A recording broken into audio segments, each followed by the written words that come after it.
على آله وصحبه في كل لمحات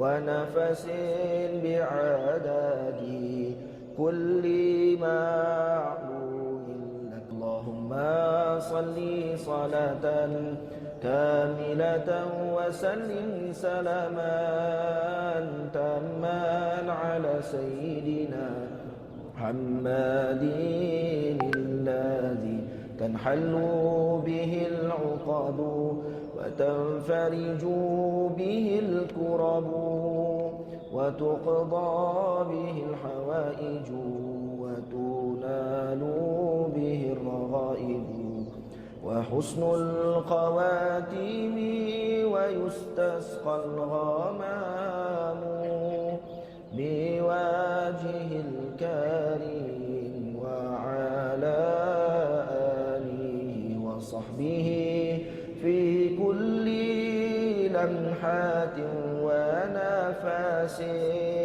ونفس بعدد كل معلوم لك. اللهم صل صلاة كاملة وسلم سلاما.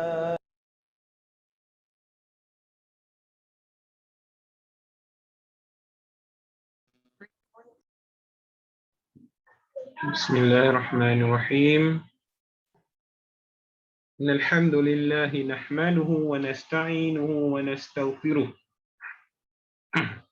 Wa na'udzu billahi min shururi anfusina wa min sayyiati a'malina. May yahdihillahu fala mudilla lahu wa may yudlil fala hadiya lahu. Asyhadu an la ilaha illallah wa asyhadu anna Muhammadar Rasulullah. Rabbi shrah li sadri wa yassir li amri wahlul 'uqdatam min lisani yafqahu qawli. Amin. Okey, bagi memberkati kelas kita pada hari ini, marilah kita membuka kelas kita dengan Ummul Kitab Al-Fatihah. A'udzubillahi minasyaitonir rajim. Bismillahirrahmanirrahim. Alhamdulillahi Rabbil Alamin Ar-Rahmanir Rahim Maliki Yawmiddin Iyyaka na'budu wa iyyaka nasta'in Ihdinas siratal mustaqim Siratal ladzina an'amta 'alaihim ghairil maghdubi 'alaihim waladdallin. Amin. Okay, bismillahirrahmanirrahim.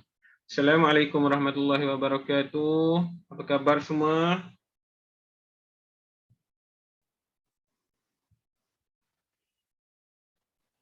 Alhamdulillah, kabar baik.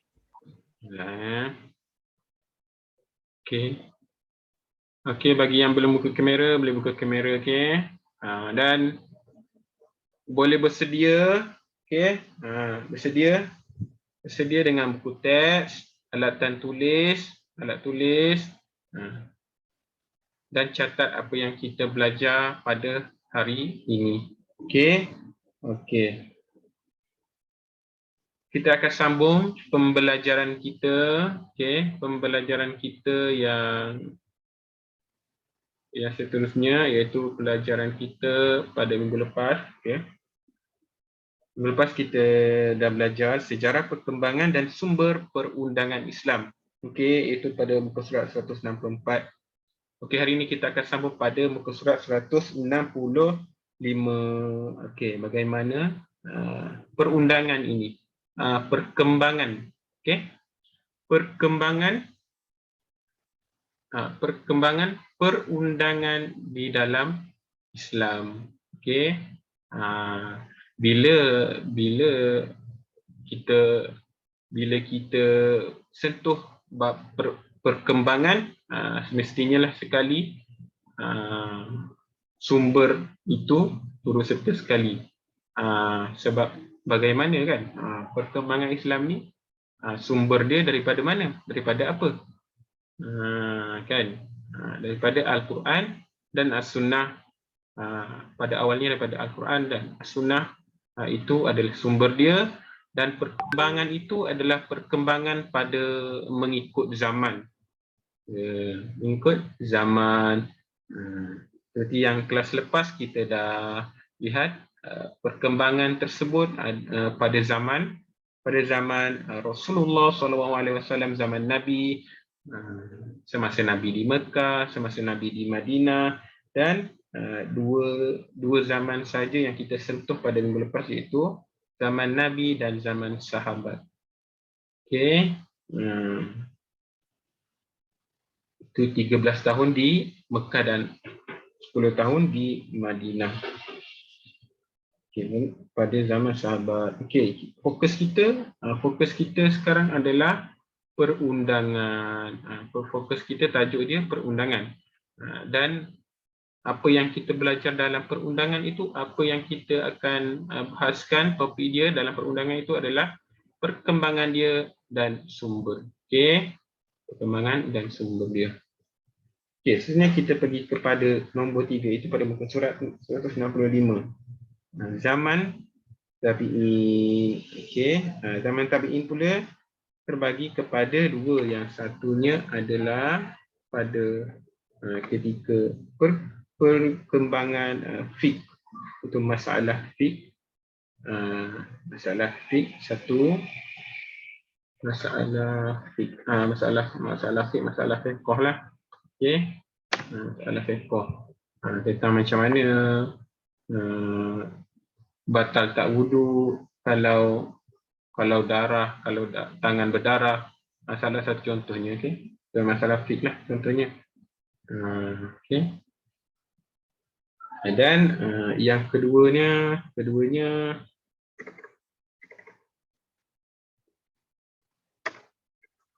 adalah ketika berlaku perkembangan, keduanya adalah perkembangan periwayatan hadis. Ini pada zaman tabi'in. Okay, mari kita tengok satu-satu.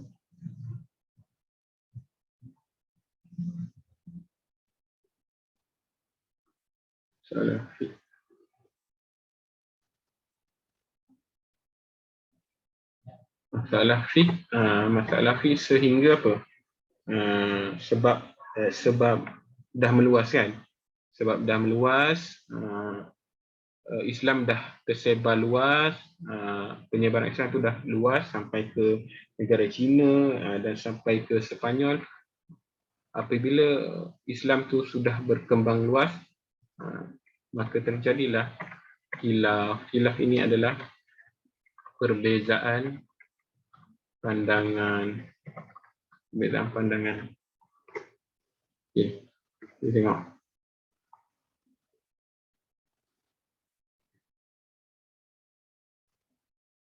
Okey. Yang pertama, perkembangan wilayah. Seperti Ustaz beritahu tadilah, perkembangan wilayah yang lebih luas sehingga ke negara China di sebelah timur. China Timur lah. China Timur. Dan Sepanyol di sebelah barat. Barat ini Eropah. Timur, China, Jepun, Korea. Tu timur. Barat ini benar-benar Eropah. Sepanyol. Dulu Sepanyol tu adalah tempat kerajaan Islam yang hebat. Dulu kat Sepanyol. Dekat Sepanyol tu Andalus. Andalus dikenali sebagai Andalus. Bagaimana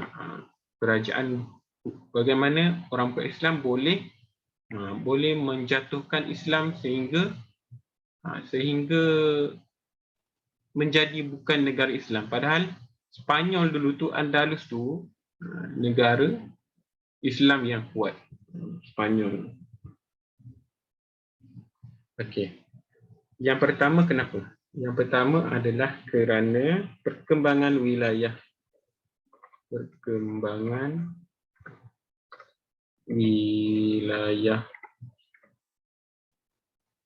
yang lebih luas. Ya, lebih luas. Okey. Yang kedua, terdapat berbagai sumber rujukan hasil daripada penterjemahan dan penulisan serta perkembangan pembukuan kitab-kitab muktabar. Maknanya apabila Islam tu dah berkembang luas kan, berkembang luas, mestilah bertembung dengan sumber-sumber rujukan ilmu yang sedia ada kan, sedia ada pada setengah masyarakat yang berkembang itulah, yang berlaku perkembangan Islam tu. Kalau di China tentulah ada ilmu tu dekat sana sebelum ini kan, dan berlaku pertembungan dan cara-cara adat di satu tempat pun lain. Jadi maka terjadilah perbezaan pandangan dalam masalah fiqh. Yang masalah fiqh pula tu yang sebelum ini tidak ada kan. Bila perkembangan bila zaman semakin berkembang, maka muncullah perkara-perkara baru. Seperti Ustaz bagi contoh yang lepas lah. Bagi Ustaz contoh bagi yang lepas, swab test. Swab test. Dulu tak ada. Zaman dulu tak ada. Zaman sekarang ada. Tetapi solat semua puasa kena teruskan sama juga. Macam mana? Apabila swab test ni batal tak puasa? Sesuatu yang baru. Tak ada zaman dulu. Inhaler tu orang yang lelah tu. Orang yang lelah tu inhaler.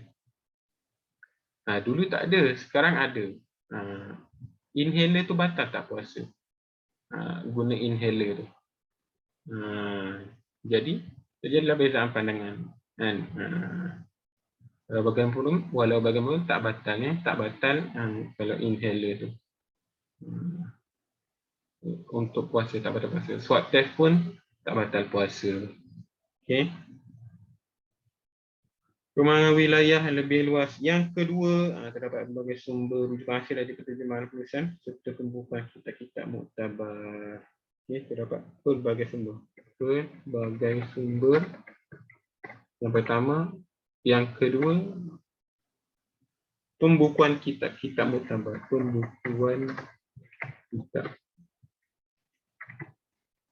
Pembukuan kitab-kitab muktabar.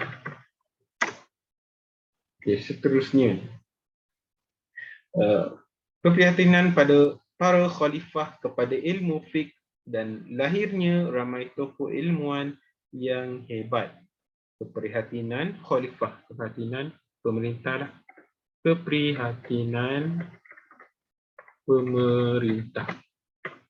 Okay. Dan timbulnya ilmuwan-ilmuwan yang hebat. Keprihatinan pemerintah terhadaplah, kamu faham sendiri, terhadap ilmu fiqh, terhadap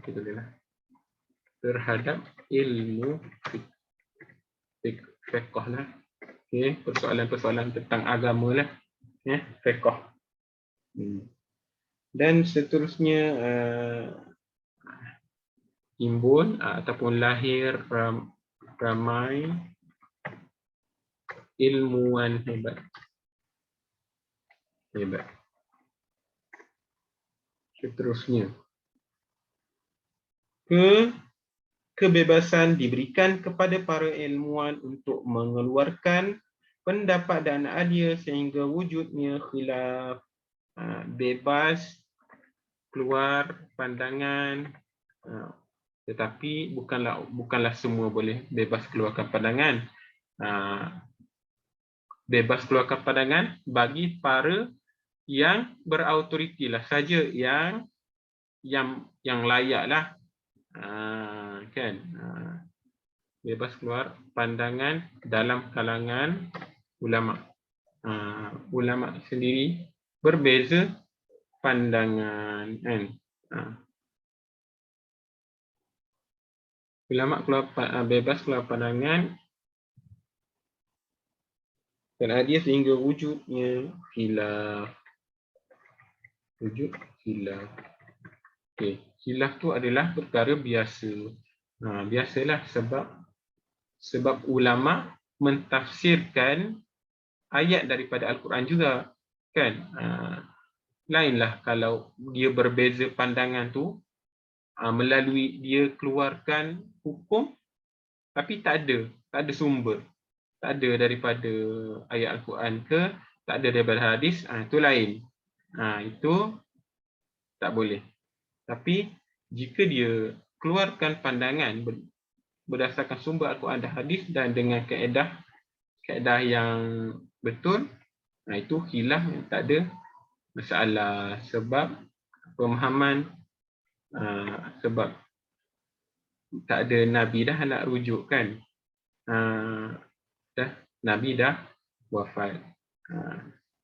Allah dan siapa yang ijtihad betul, siapa yang ijtihad salah, dia akan dapat 1 pahala, dan siapa yang ijtihad betul, dia akan dapat 2 pahala bagi ulama yang ijtihad tersebut. Dan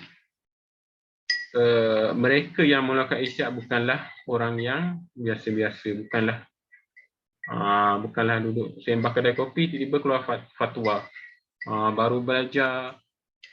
Baru je belajar setahun je, kan? Baru belajar syariat Islam setahun, dah terus keluarkan fatwa. Bukan. Dia adalah orang yang ulama yang punya ilmu yang tinggi. Okey, terusnya. Okey, ini adalah untuk perkembangan pada zaman tabi'in, iaitu poin yang pertama, iaitu perkembangan pada masalah fiqh. Dan sehingga timbulnya khilaf. Itulah sebab-sebab dia. Seterusnya, yang kedua adalah perkembangan pada ilmu periwayatan hadis. Dulu, okey, tahu tak apa beza hadis matan? Tahu tak apa beza riwayat dengan dirayah? Okay, dalam hadis ni ada dua. Ada dua perkara di dalam dia. Satunya riwayat, dan satu lagi adalah dirayah. Riwayat dan dirayah. Tahu tak?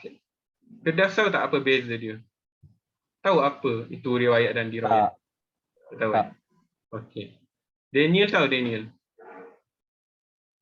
Tak tahu Ustaz. Tahu, okey. Okey, kan hadis ni ada dua, kan? Satu tu matan dia lah. Contohnya matan apa? Matan hadis, makanlah menggunakan tangan kanan, contoh. Itu matan dia, ayat dia. Dan dirayah ini yang sebelum dia tu, an Abi ibni an Anas ibnu Malik, contoh. Itu dirayah dia. Itu penting sebab itu dirayah tu menentukan ulama-ulama hadis. Dia boleh tentukan hadis ni hadis yang sahih ke, hadis dhaif ni betul ke, ni daripada Nabi. Perawi yang kuat ingatan ke, perawi yang lemah ingatan ke, perawi yang menipu ke, atau perawi yang kuat ingatan dan perawi yang bercakap benar, yang siqah ke. Dikesan hadis sahih ke, hadis maudhu' ke, hadis mursal ke, hadis hasan ke, banyaklah, hadis hasan li ghairihi ke, hadis dhaif ke, berdasarkan dirayah itu. Okey, panjang. Daripada contoh, daripada siapa daripada sampailah kepada Nabi. Itulah dirayah. Yang riwayat dia tu matan dia. Riwayat tu matan dia. Contohnya, makanlah. Apabila hendak makan, ucaplah bismillah dan makan dengan tangan kanan. Contoh. Ada hadis tu. Apabila nak makan, bacalah bismillah. Wa kul biyamini, dan makanlah dengan tangan kanan. Okay, itu tak ada dalam konteks ni, cuma kita saja memberitahu hadis tu. Okey, yang pertama adalah kegiatan istinbat hukum daripada as-sunnah semakin meluas. Lihatlah betapanya sumbangan ulama-ulama terdahulu, kan? Ulama-ulama terdahulu. Kita dah dapat ni, yang ulama dah tapis. Ulama dah tapis. Yang ini sahih, yang ini dhaif, yang ini hasan. Mana kita boleh pakai, mana kita tak boleh pakai. Itu sumbangan-sumbangan dia, sumbangan ulama-ulama terdahulu. Sungguh besar sumbangan ulama-ulama terdahulu. Yang pertama, istinbat hukum. Istinbat hukum ni keluarkan hukum lah. Seperti yang kita dah belajar biasa-biasa, kan? PQS pun sama, kan? Istinbat hukum, keluar hukum. Ulama keluarkan hukum berdasarkan perkataan ini, maka ulama mengatakan dia haram ke, ulama keluar hukum daripada ayat tersebut. Contoh, la taqrabuz zina, la, mana jangan. Daripada la, lafaz la, itu makna jangan, maka itu hukumnya haram dan berdosa. Istinbat hukum, keluar istinbat hukum. Keluar hukum lah. Terus istinbat hukum, keluarkan hukum. Seterusnya, penambahan yang dilakukan oleh golongan fasik. Satu yang betul, satu yang ulama tapis, yang ulama buat betul, satu wujud pula ada yang pengacau pula, yang pengacau pun ada. Satu lagi, ada juga yang disebabkan hadis ini, ada juga mereka, bukan semua mereka yang munafik, ada juga mereka yang mencipta hadis, tetapi untuk mereka nak suruh orang beramal dengan kuat, tapi mereka mencipta hadis. Itu niat dia dah betul, nak orang supaya beribadah banyak, tetapi cara salah. Dengan mereka hadis palsu. Banyak hadis-hadis yang palsu. Apabila kamu dengar, salah satunya bila nak kenal hadis palsu ini adalah apabila contohnya macam buat amalan sikit, tetapi yang diberitahu ganjarannya banyak. Itu antara salah satu contohnya hadis yang palsu. Tapi Ustaz tak pasti semua ke tak, itu cuma ada salah satu contohnya, berlebih-lebihan dia punya ganjaran. Siapa yang buat ni dapat pahala 1000 nabi. Dapat pahala nabi. Kan, mana mungkin dapat pahala sebesar itu dan nabi. Tapi kita buat je lah baik. Okey. Tapi tak apa, kita buat baik sahaja. Okey. Dan buat baik je, ikhlaskan Allah Ta'ala. Ganjaran itu tetap Allah bagi. Okey, ganjaran itu tetap Allah bagi. Tetapi kita tak tahulah banyak-banyak berapa nilai dia, kita tak tahu. Allah saja yang tahu. Kenapa oleh golongan fasik dan ekstremis menyebabkan berlaku krisis dalam mempertahankan mazhab masing-masing. Okey. Kan, bila dah timbul mazhab tu aliran. Mazhab tu aliran. Apabila berbezanya pandangan, maka timbullah berbezanya aliran.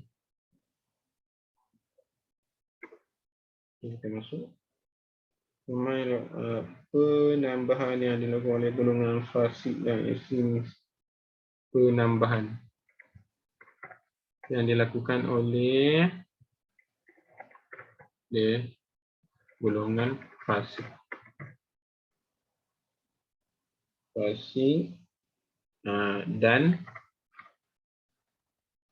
Dan ekstremis. Oh, tambah ni sedap ni. Tambah kasih tumis sikit. Sedaplah jadi cerita. Dia menyebabkan berlakunya krisis ekstremis dan menyebabkan berlakunya krisis dalam mempertahankan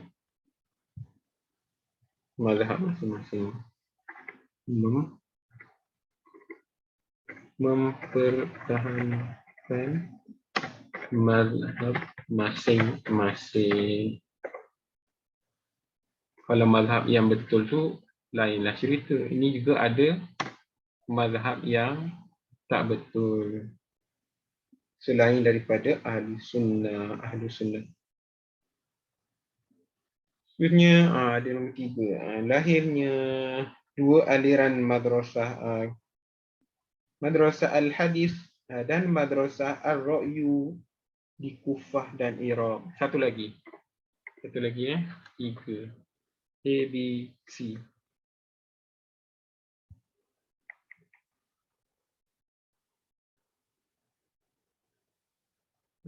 Okey, ini siapa pernah dengar Madrasah Al-Hadis dengan Madrasah Ar-Ra'yu? Pernah dengar tak? Ali Ikhwan pernah dengar? Dengar. Okey, lahirnya dua aliran madrasah. Madrasah tu bukan sekolah. Okey, dua aliran madrasah. Dua aliran pemikiran madrasah. Aliran jugalah. Aliran pemikiran. Satunya aliran ataupun madrasah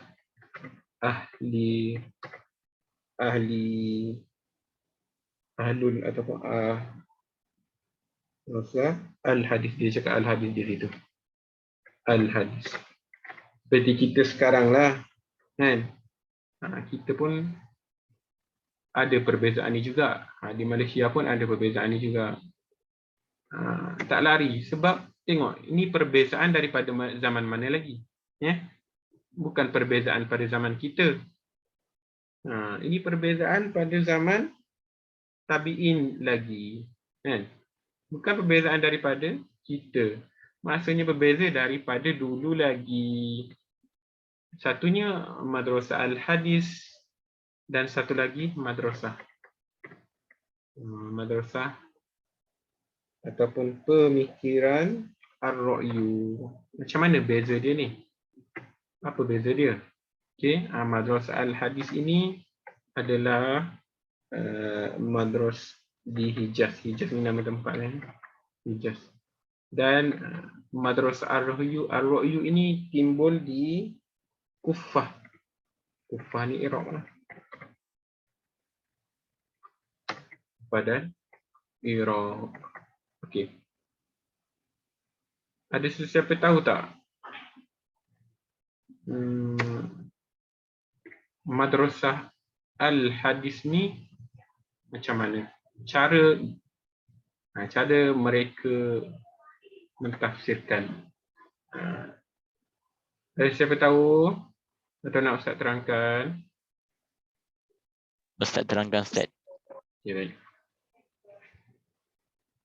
Okey, kita tengok. Okey, Madrasah Al-Hadis ini dia macam ni. Cara dia, kita ada Al-Quran dan Hadis kan? Kita ada Al-Quran dan Hadis. Dia Madrasah Al-Hadis ni apabila sesuatu nas tu kan? Apabila sesuatu nas tu mereka ni tidak menggunakan pemikiran yang banyak. Tidak menggunakan akal yang banyak. Maknanya mereka terima saja. Mereka terima saja dan macam itulah. Mereka kata macam itulah. Sebagaimana datangnya hadis itulah. Okey. Sebagaimana datangnya hadis itulah. Mereka menerima tanpa berfikir, tanpa menggunakan akal, yang mereka banyak terima saja. Contohnya madrasah, Ustaz bagi contoh tentang ni, madrasah al-hadis ni. Contohnya persoalan yadullah fawqa aydihim, contoh yadullah kan. Yadullah ini apabila ditranslatekan, yadun ini sebab dia bahasa Arab kan, dia bila translate dia jadi lain lah. Yadun ini bila translate-nya dia jadi tangan. Dia jadi tangan. Madrasah ahli hadis ni dia tak tafsir banyak dah. Bila yadullah lah. Macam mana itu kehendak Allah lah. Tetapi ar-ra'yu ini dia tafsirkan sikit. Dia gunakan akal sikit. Dia gunakan akal sikit. Mana yadullah, mereka gunakan akal sikit. Yang ini Allah kata kuasa. Sebenarnya itu dua-dua betul.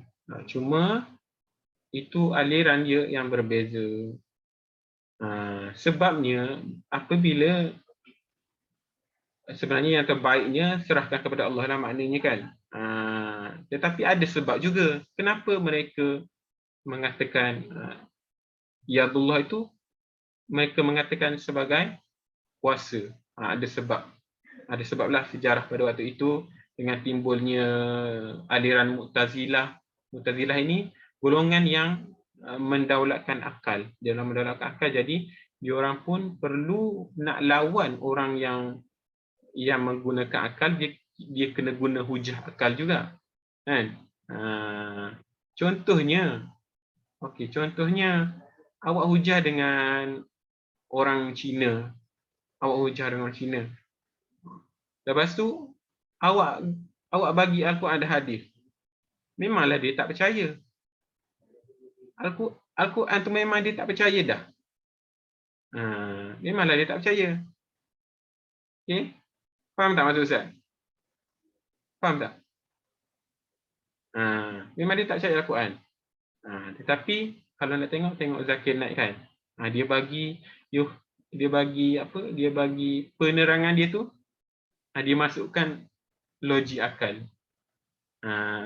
Dia masukkan logik akal, analogi. Bila logik ni orang yang bukan Islam tu bolehlah terima sebab dia guna logik akal dia. Bila bagi nas Al-Quran dia memang dia tak percayalah. Bagi dekat orang yang Islam ni percayalah. Sumber dia bagi Al-Quran dan hadis. Ni dia. Sumber daripada Al-Quran dan hadis. Percayalah. Kalau berhujah dengan orang yang memang tak percaya, itulah kena. Sebab itulah timbulnya pemikiran tersebut. Contohnya saya nak bagi satu contohnya. Okey. Ada orang tu tanya. Tak apa, Ustaz bagi contoh.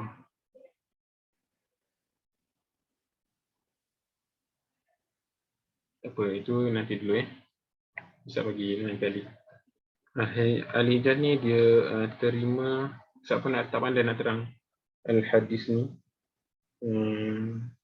Bagilah pemikiran bukannya pemikiran semata-mata juga ar-ra'yu itu. Cuma dia lebih kepada pemikiran. Al-Hadis ni lebih kepada nas. Macam tu. Harap fahamlah. Ar-ra'yu ini guna nas juga, tapi dia cuba tafsirkan.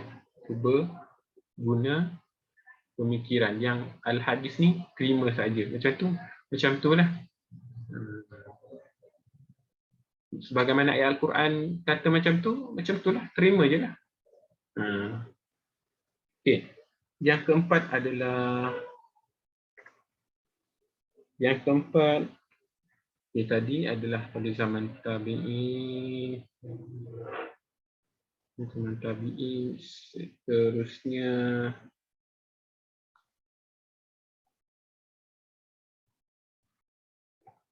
Ustaz, ya, saya.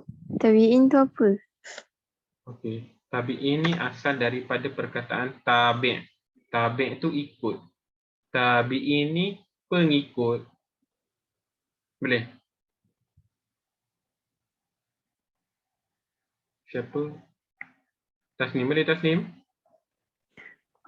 Boleh Ustaz. Tabi'in ni pengikut. Sebab kenapa dia nama pengikut? Sebab zaman Nabi, lepas tu zaman sahabat. Itu tabi'in. Tabi'in itu pengikut. Pengikut sahabat lah. Ada tabi'in, pengikut kepada pengikut. Dalam bahasa Arab pun, tabi'uni ala Facebook, kan? Follow us on Facebook. Follow lah. Tabi'in ni follower. Pengikut. Ataupun follower.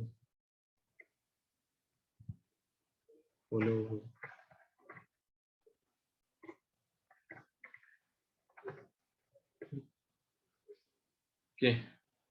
Seterusnya adalah pada yang keempat, iaitu zaman tabi'in. Ingat tempat dia ada zaman tabi'in.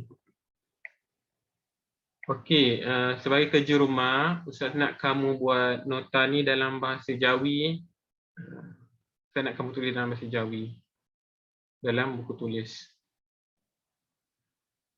Zaman tabi'in. Iaitu follower kepada follower. Tabi' tu mengikut, tabi'in tu mengikut juga. Lepas tu, selepas tabi'in, selepas tabi'in, tabi'in. Ikut kepada orang yang atas lah. Tetapi tidak dinyatakan dah lah, sebab dinyatakannya zaman tabi'in sahaja. Okey, sampai tabi'in sahaja. Jika kita jauh ni, dah jauh sangat ni, dah berapa kali banyak tabi' lah. Tabi'in lah. Dah generasi ke berapa dah. Okey. Tetapi biasanya orang tak cakap tabi'in dah. Tabi'in dah. Biasanya orang sebut sampai tabi'in saja, iaitu generasi keempat sahaja. Selepas Nabi Muhammad, generasi pertama, generasi kedua, generasi sahabat, generasi ketiga, generasi tabi'in, generasi keempat adalah generasi tabi'in. Bagaimana perkembangan Islam ini?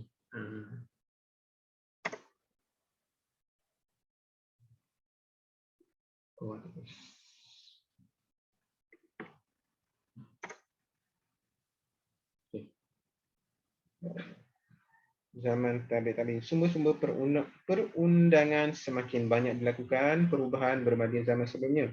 Pada zaman ini, sumber perundangan Islam terbagi kepada dua, iaitu sumber yang berdasarkan dalil disepakati dan sumber dalil yang tidak disepakati. Berkembangnya semakin meluas, sumber perundangan Islam banyak dilakukan, perubahan, dah banyak perubahan. Dah, sebab perubahan zaman, maka adalah sesuatu baru yang timbul, dan sesuatu baru itu bagaimana bagaimana mengikut Islam, ianya bagaimana. Okey, perubahan dan berlakulah Islam perundangan Islam terbagi kepada dua. Perundangan Islam terbagi ada dua.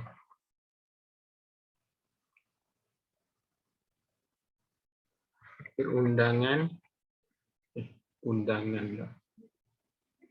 Perundangan bagi pada dua, iaitu satunya sumber-sumber yang disepakati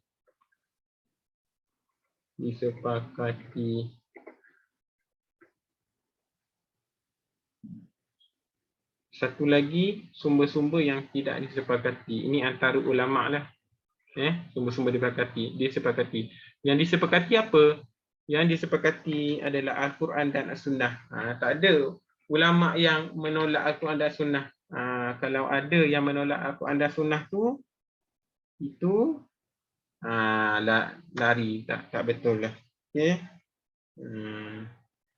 Al-Quran dan As-Sunnah tu disepakati. Yang tidak sepakati ni apa? Maksudnya di antara ulama-ulama kan ramai. Ada mereka yang setuju dengan perkara itu dan ada mereka yang tak setuju. Apa sumber-sumber yang dan okey, dua di bawah. Satu disepakati dan satu lagi sumber juga, sumber yang tidak disepakati.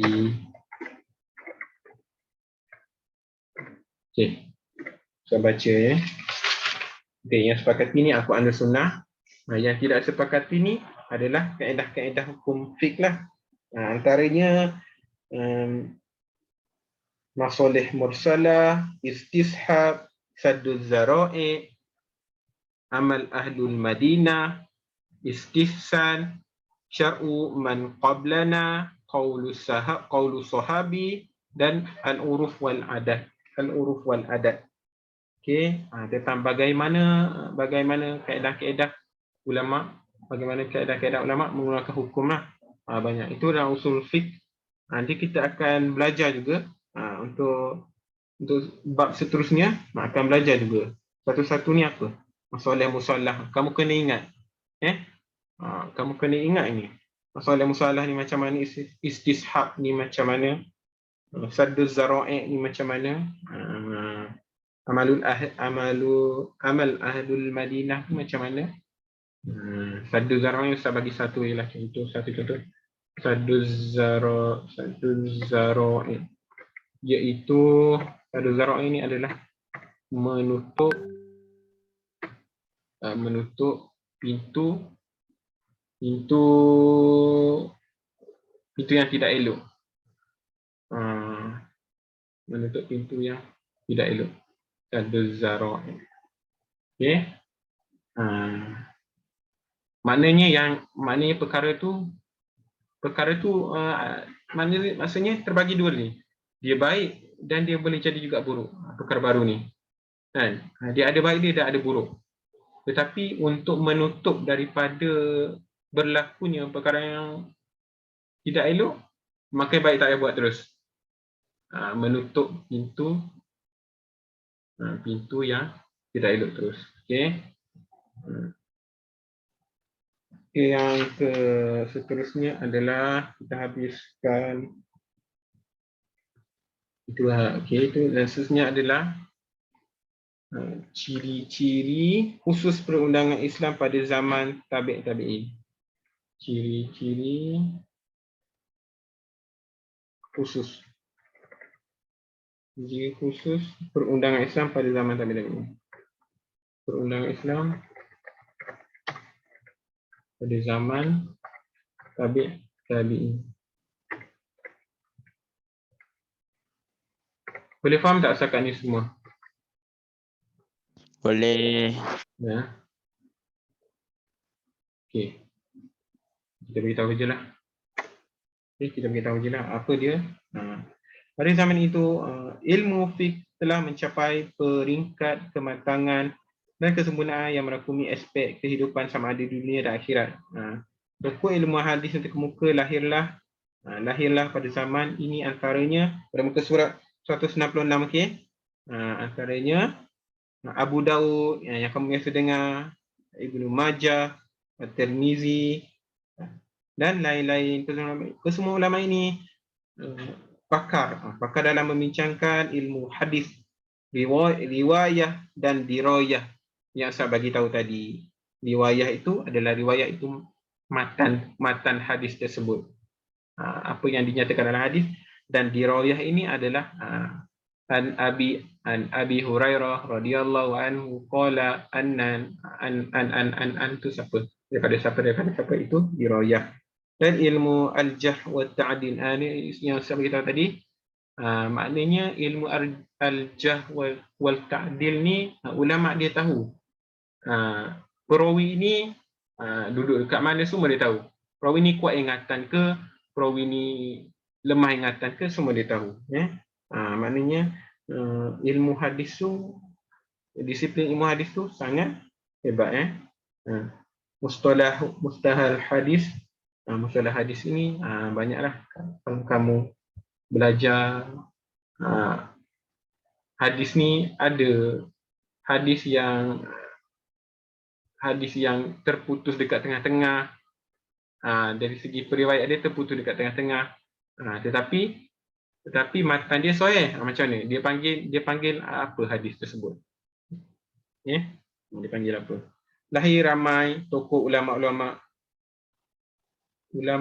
ulung yang mujtahid dan pelbagai, pembukuan ilmu, perkembangan empayar Islam, motivasi dan sokongan daripada khalifah.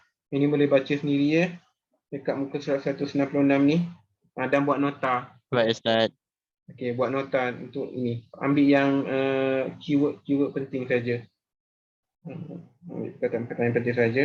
Lahir pelbagai istilah fiqh dalam perundangan Islam seperti rukun, syarat, sah, yang kita guna sekarang. Dulu tak ada lagi. Maknanya sekarang dah banyak dah menyenangkan kita, kan. Dulu ulama pun tak bagi. Dulu pun masa dulu tak ada. Sekarang belajar Islam lah.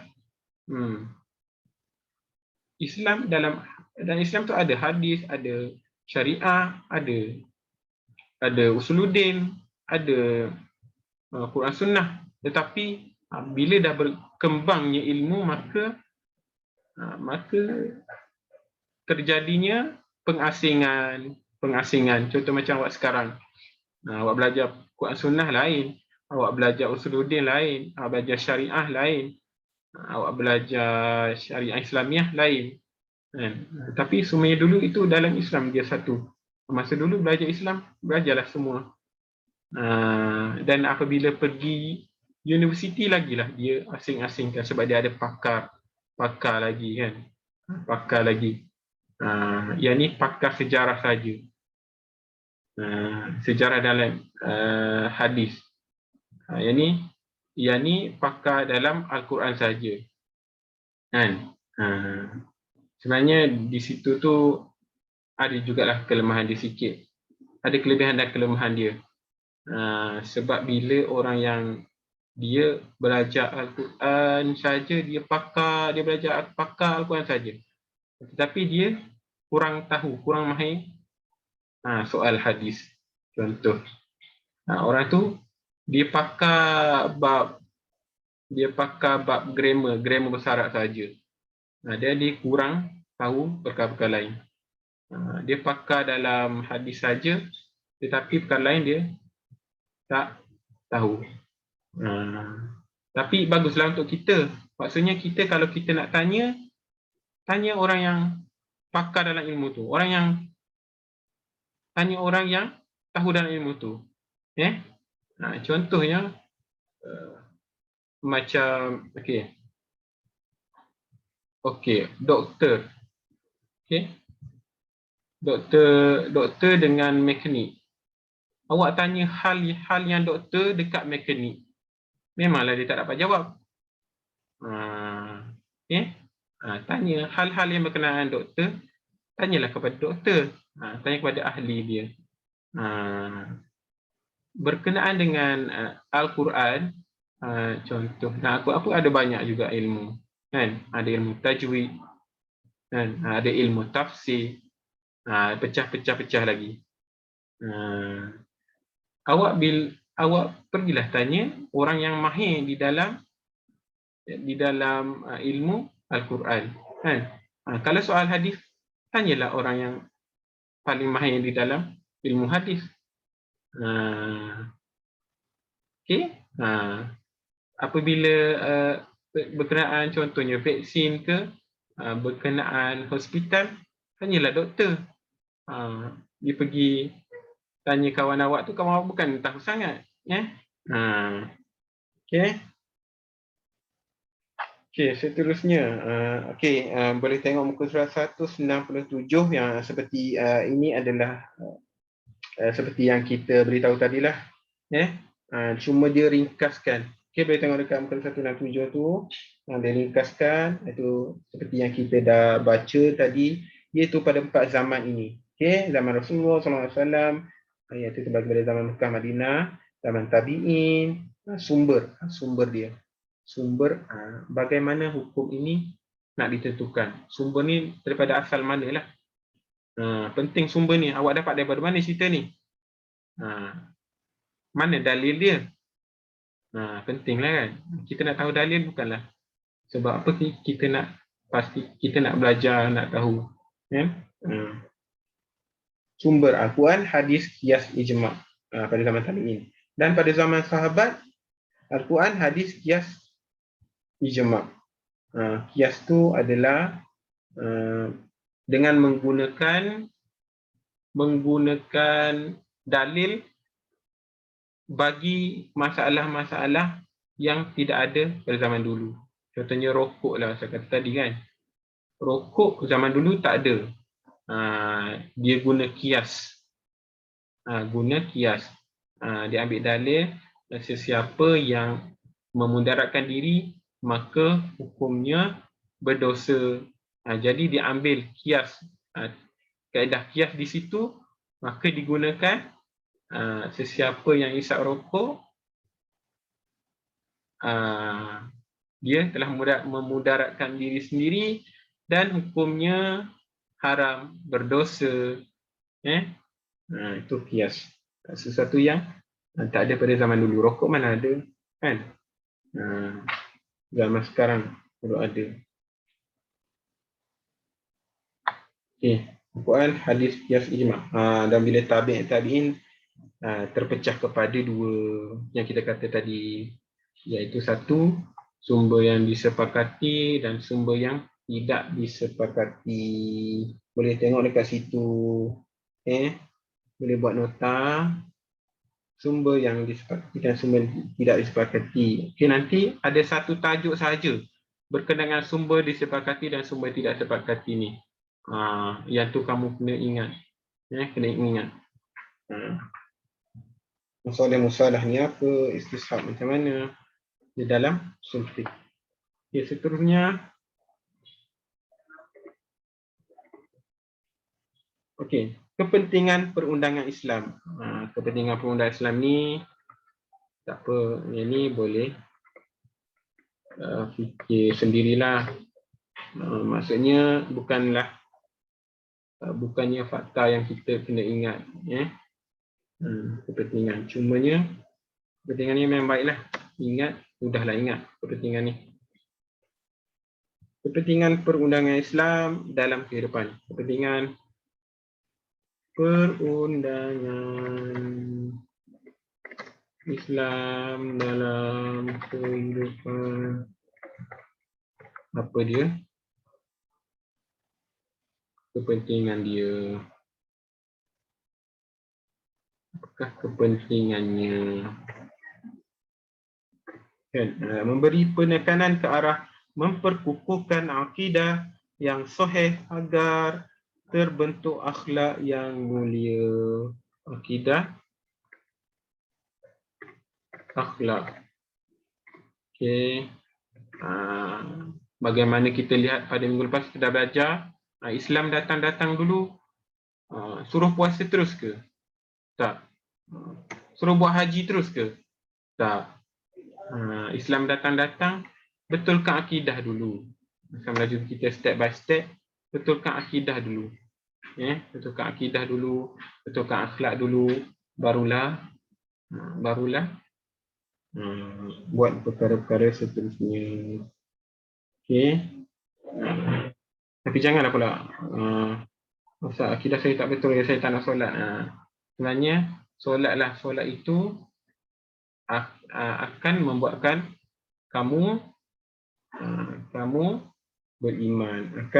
Solat itu akan mencegah kamu daripada melakukan perkara yang mungkar. Solatlah dan teruslah solat. Okey. Ada orang dia rasa saya tak baiklah Ustaz, saya tak boleh solat. Itu salah. Okey. Bukanlah jadi baik dulu baru nak solat, tetapi solatlah untuk jadi baik. Nak tunggu dulu bila lah masa sampai tua dah. Menggalakkan manusia untuk melakukan kebaikan, dan mencegah kemungkaran. Amar ma'ruf nahi mungkar. Amar ma'ruf menyuruh kepada perkara kebaikan dan nahi mungkar, melarang daripada melakukan kejahatan, mencegah kejahatan. Sesuai dengan naluri dan fitrah manusia dan merupakan kalam Allah yang qat'i, sesuai dengan naluri.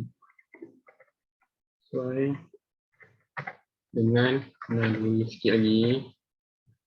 Maknanya agama Islam ni sesuai sampai bila-bila. Sesuai sampai bila-bila. Walaupun zaman dah berubah, dah moden sekarang, tetap kuat ini boleh diamalkan, walaupun kat mana pun sekali, walaupun dekat Antartika sekali, boleh lagi. Contoh masih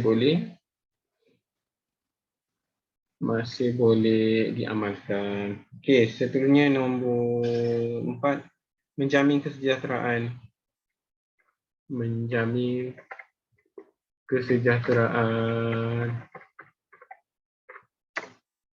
Nombor 5, mewujudkan keadilan.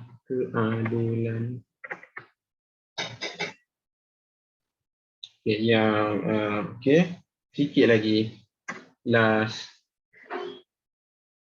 Kepentingan sejarah untuk diamalkan dalam pelbagai situasi. Kepentingan sejarah, apa dia? Sekarang tadi kepentingan perundangan. Sekarang kepentingan sejarah. Kepentingan sejarah untuk diamalkan dalam pelbagai situasi. Dengan sejarah untuk diamalkan dalam pelbagai, ada 3 sahaja.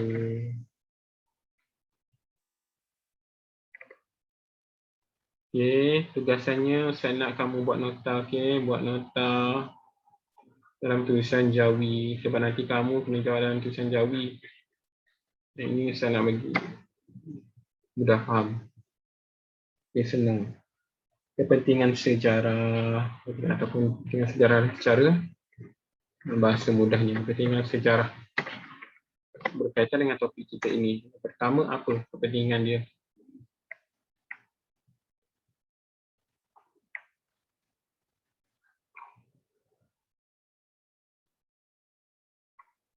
Kepentingannya adalah yang pertama, menjaga kemurnian dan kelangsungan Islam sebagai satu cara hidup. Islam apa? Ad-din. Ad-din apa? Ad-din adalah the way of life, cara hidup. Agama itu bukanlah sesuatu yang tak tahu apa, tapi agama itu adalah the way of life. Agama itulah cara hidup. Apabila perundangan Islam diamalkan dan dihayati dalam membentuk persatuan umat, menjaga kemurnian dan kelangsungan Islam. Menjaga kemurnian Islam sebagai cara hidup. Islam itu adalah cara hidup. Agama Islam adalah agama cara hidup. Menjaga kemaslahatan umum dalam memelihara hak Allah dan hak hamba. maslahatan umum, hak Allah dan hak manusia. Hak Allah lah, kita kena solat. Allah suruh kita solat, kita kena solat. Allah suruh kita puasa, kita kena puasa. Allah suruh kita bayar zakat, kita kena bayar zakat. Dan hak manusia, sama-sama manusia lah. Dengan kawan kita, kita kena buat baik. Dengan guru, kena hormat, kena beradab. Jangan cakap kasar-kasar. Dengan ibu bapa pun sama. Kena hormat, jangan beradab, jangan cakap kasar. Itu. Okey, itu hak sama manusia. Permaslahatan umum. Kebaikan lah. Kebaikan umum. Yang ketiga, yang terakhir, memberi pendidikan, pembaharuan dan perlindungan. Pendidikan, pembaharuan dan perlindungan kepada masyarakat daripada bahaya serta mencegah sesuatu perkara sebelum ia berlaku dengan mengaplikasikan sistem perundangan Islam yang sesuai dengan fitrah manusia. Pendidikan, pembaharuan dan perlindungan untuk kebaikan jugalah poin dia. Dan perlindungan masyarakat daripada apa? Daripada perkara yang tak elok.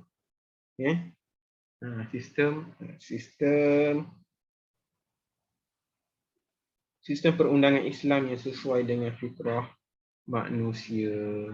Okey, Islam sesuai sepanjang zaman. Okey. Islam diturunkan tak lain adalah untuk kebaikan manusia itu sendiri. Okey. Khususnya, tugasan kedua adalah jawab latihan pengukuhan dekat muka surat 199 tu. Jawab latihan pengukuhan. Ada 5 soalan kat situ, senang saja. Semua kita dah belajar, senang saja.